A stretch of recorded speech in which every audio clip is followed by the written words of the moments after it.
Heute gibt es eine feine Kürbissuppe. Also da braucht man halt natürlich Kürbis, oder? Butter zum Anbraten, ein bisschen Creme fraiche für den Schluss, der gibt eine gewisse Cremigkeit. Wir haben Gemüsebouillon, Herdöpfelgewürz, Pfeffer, ein bisschen Kürbiskern, ein bisschen Kürbisöl, optional, aber es lohnt sich auch. Sehr gut. Ich nehme gerne die Butternut, das ist eine der wenigen Kürbissorten, die man wirklich so schön schälen kann. Gut, dann legen wir gleich los, oder? Mit Kürbisschneiden. Die Kerne hier will ich nicht, also nehme ich weg. Und jetzt hier, je kleiner ich schneide, desto schneller wird das Ganze fertig. Die Butter gibt natürlich eine feine, buttrige Note.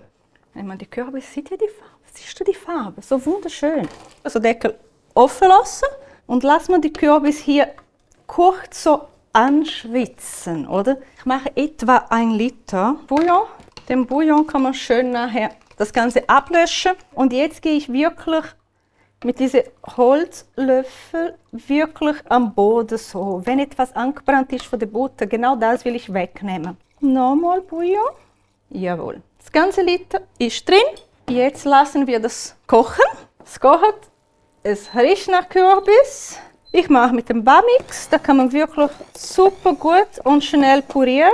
Probieren. Immer, immer, immer. Es fehlt ein bisschen Salz. Nehmen wir unser Salz. Ein bisschen Stück Hauspfeffer. Jetzt kommt der Creme fraiche. Schön rühren. Ein bisschen Curry dazu. Jetzt darf der Stedi kommen zum Probieren. Ein bisschen Kürbiskernöl. Ah, da gibt noch eine schöne Punkte. Wow! Und es ist auch nussig. Es ist nicht nur Aussehen, es hat einen Geschmack auch. Nur ein bisschen natürliche Crunchies. Kürbiskerne noch. Das ist optional, man muss nicht machen. Aber das machen wir für dich. Danke vielmals. Sieht sehr fein aus. Bitte schön. Hoffen wir, dass sie so gut schmeckt, wie sie aussieht. Das musst du jetzt sagen.